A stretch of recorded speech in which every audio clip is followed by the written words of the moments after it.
Today's video, I'm going to be sharing ways I use food to fuel me, not fill me. And by doing this, I'm using something called mindful eating. It's a great way to have a good relationship with food. Food should be more of a spiritual thing, something that fuels your body, brings it longevity, vitality, energy, giving you the ability to go out into the world and do something with who you are, with what you're on this planet for. When you're bogged down with crap, it's going to be hard to really get anything going. A lot of people don't really see it that way. They just are going on their primitive needs with their taste buds. They're telling them to continue to eat, eat, eat. This tastes good, that tastes good, to the point where their bellies start to get bigger because the brain barrier and the tongue and the gut, no one's in between saying, hey, let's just slow things down. Let's calm down a little bit here. You just keep gorging and gorging, and society actually wants us to do more of that because that's how the world goes round. The world only works off sick people, obese people, and people that aren't awakening to see it for what it truly is. Not all of it's bad, but when there's no one there to get you to stop, but actually try to keep you to keep going, you got to be the one that steps in and say, that's enough. This tastes good, but I'm smarter and better than this, and I demand more from myself.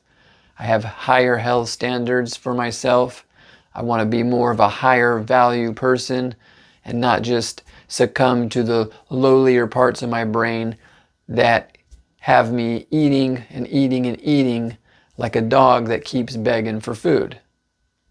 That's how my little dog is. She just begs, begs, and begs, and if I kept feeding her, she would keep eating, and she would be twice, thrice the size she is. That's what happens to us. We need to be mindful of it. Our relationship with food needs to be more of a spiritual one. Jesus and all the other religious people of the times, they felt the same way about food. It was something you gathered, you guys got together on, and you ate together. You had a spiritual moment. They would pray about it, pray for the body, give thanks and all that. That's why religions do that with food. It should be more spiritual.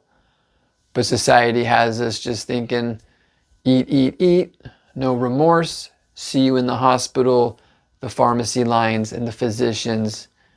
Let's keep the money going. Let's keep you sick, keep us rich, zip the mouth.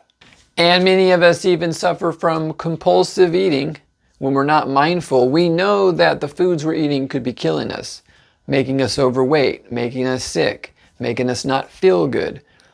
But compulsion, you do things anyways because you might know they're bad, but you're still doing it. First you get an impulse, an advertisement, someone saying, come and eat this.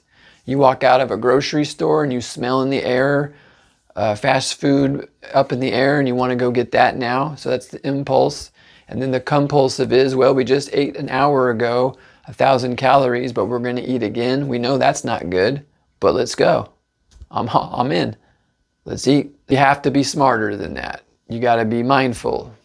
You have to be mindful. It's huge. And it's something at first you have to practice, and then eventually you get better at it to where you don't have to think about it so much. But you always have to be mindful. You always have to correct yourself. We're human beings and we're highly susceptible to outer influences, for better or for worse, and usually for worse. When you have a good relationship with food and you're mindful, you think of food as things like medicine, things that are going to energize your body, things that are going to fuel you for right then for what you're going to be doing.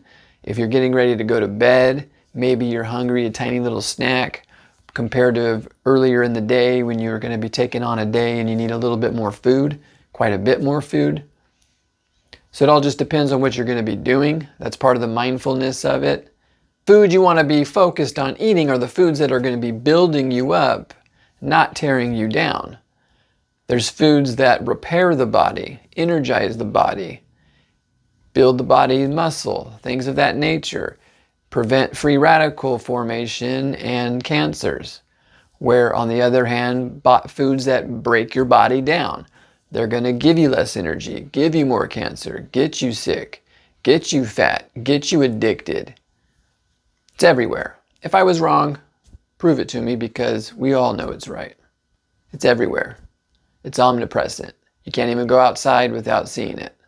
Society pushes more high-calorie foods and low-nutritious foods, where we actually need more nutritious food with less calories. And it's hard to always be perfect like that. Nobody is. Even the healthiest people in the world, they've got their in the closet thing that they do. They be eating. Nobody knows, or whatever it is they do. They just don't do as much of it. And 80, 90, 95% of the time they're in control. Where there's people that have absolute no control. Haven't had a vegetable in months. Haven't had a glass of water in weeks. It's crazy.